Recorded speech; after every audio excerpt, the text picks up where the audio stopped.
Сәлеметсіздер ме? Қашықтықтан оқытуды жалғастырамыз. Сіздердің назарларыңызға тұрмыс заттарынан құралған натюрмортты ұсынып отырмыз. Бірінші кезеңге сіздер жоба суретті орындадыңыздар.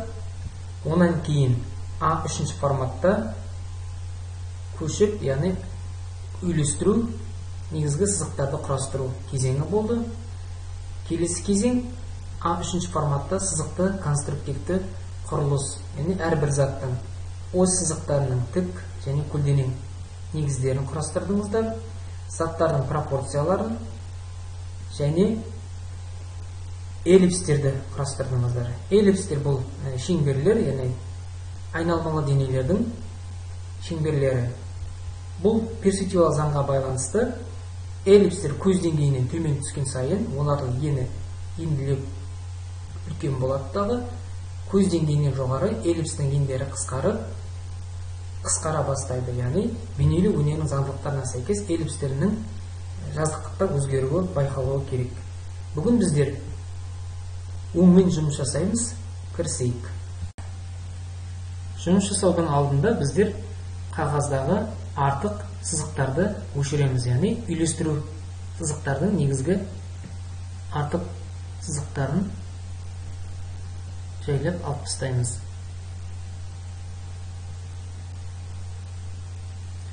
Қағазды бүлдірмейміз. Ортадағы эллипс сызықтарын негізгі көрінбеген контур сызықтарды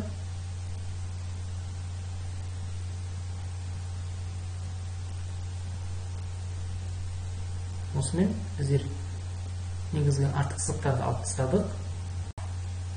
Келесі енді натюрморттың, яғни жарық көлеңкесін анықтауымыз керек. Өңдерін. Ең ақ жер бұл ақ мата, онан кейінгі сұр мата, онан кейін ең қоңыр қатты қара, бұл қара түсті матаның негізі. Ең заттардың ішіне қоңыр зат бұл қара шәйнек, тақтай, тақтайдан кейін дөңгелек ыдыс, дөңгелек ыдыстан кейін қыш шынаяқ, қыш шынаяққа дейін жуаны және сарымсақты көріп отырмыз. Ақ сарымсақ. Ең қоңыр көлеңке жерлерден бастауымызға болады. Бұл бізде шәйнектің негізгі өңдерін атауымызға болады. Яғни шәйнектің негізгі алдыңғы жоспарларын қатты қанық штрихтармен көрсетуіміз керек. Яғни алдыңғы тұрған жоспардағы заттарды қанық ең қоңыр нүктелерді көрсетуіміз керек, және түспе көлеңкелердің негізгі бағыттарын сызып белгілеп қоюымыз қажет. Сарымсақты да алдыңғы планға жоспарға шығаруымыз керек.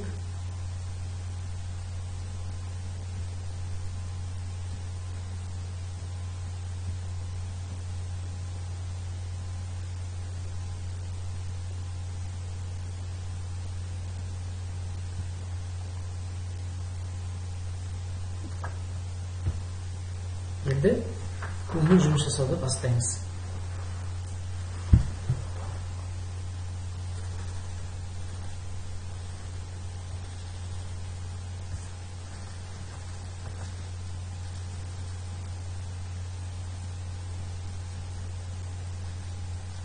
Өңдер тік сызықтармен, яғни штрихтардың көмегімен орындалу керек. Заттың көлеміне байланысты.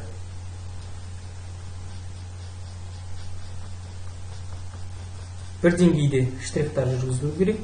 Жеңіл, айқын және заттың пішініне, көлеміне сәйкес өңнен өңге өту арқылы штрихтарды жұмсақтап жазамыз. Яғни тік, көлденең немесе доғалық тәріздес штрихтарды да қолдануға мүмкін. Кей жерлерде еркін штрихтарды қолдануымызға болады. Бұл артқы матадағы немесе тік матаның негізгі бағыттарына еркін штрихтарды жеңіл ереңмен, жеңіл қолдың көмегімен үлкен штрихтарды қосуымызға болады. Бүгін біздер тек қана көлеңке жерлерді штрихтаймыз, негізгі меншікті көлеңке және түспе көлеңкелердің бағыттарын анықтайтын боламыз.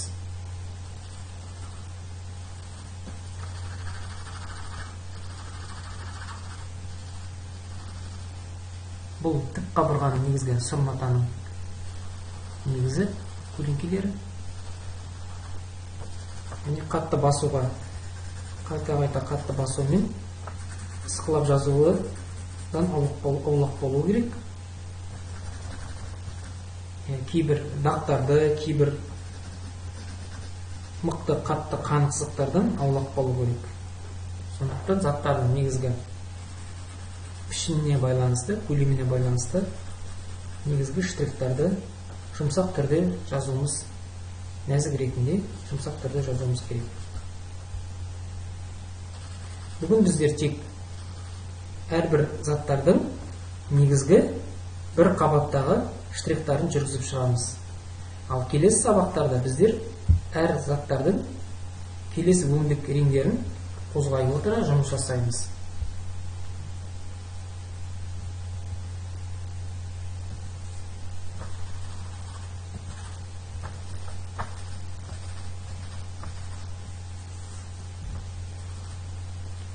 Бүгін біздер тек әрбір заттың негізгі бір қабаттық бөліктерін штрихтаймыз, яғни бір реттік жағу арқылы.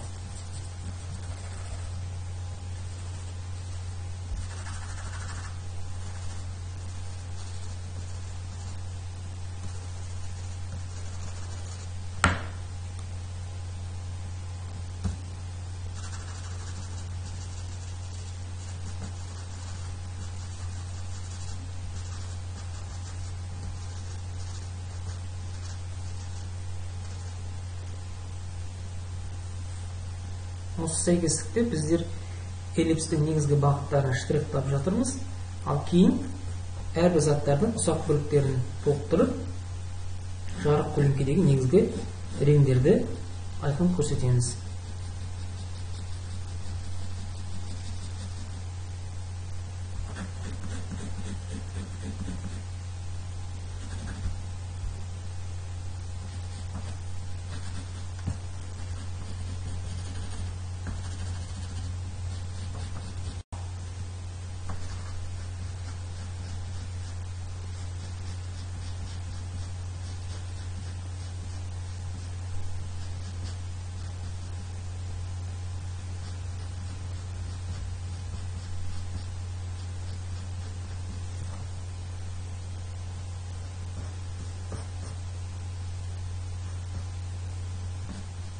Шайнектің шүмегін белгілі формаға байланысты тік бағытта штрихтап жүргізуімізге болады.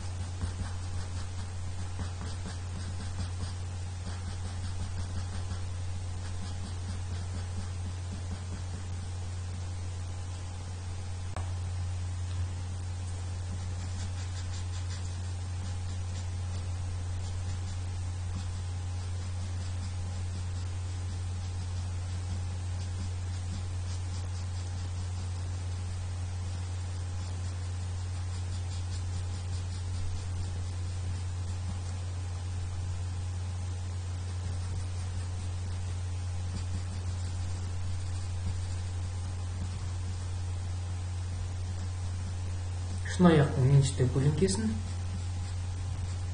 негізгі штрихтарын беріп қойыңыз.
Сонымен бүгін натюрморттың негізгі өңдерін көрсеттік. Шәйнектің негізгі өңдерін, пияздың негізгі өңдерін, ақ ыдыстың, қыш ыдыстың көлеңкелерін және қара матаның көлеңкелерін, натюрморттың алдыңғы қыр сызықтарын көрсеттік.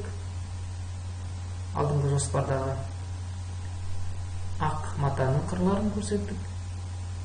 Және сонымен қатар сұр матаның натюрморттың көлденең тік сызықтарының бөліну қабырғаларын штрихтап көрсетемін.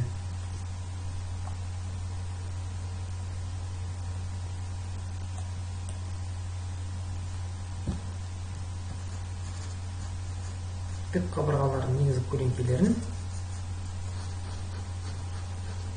және мінекей натюрморттың негізгі өңдік қатынастарын көрсеттік. Бүгінгі сабақта біздер бастапқы өңнің штрихтарын бастадық, әрбір заттардың негізгі тұрпатын көрсеттік. Ақ қағаздың бастапқы басым бөліктерін бастық. Ал келесі сабақта осы жұмысты жалғастыра натюрморттың өңдерімен жұмыс жасаймыз. Ал бүгінге берілген тапсырма осымен тәмам. Бәріңізге сәттілік.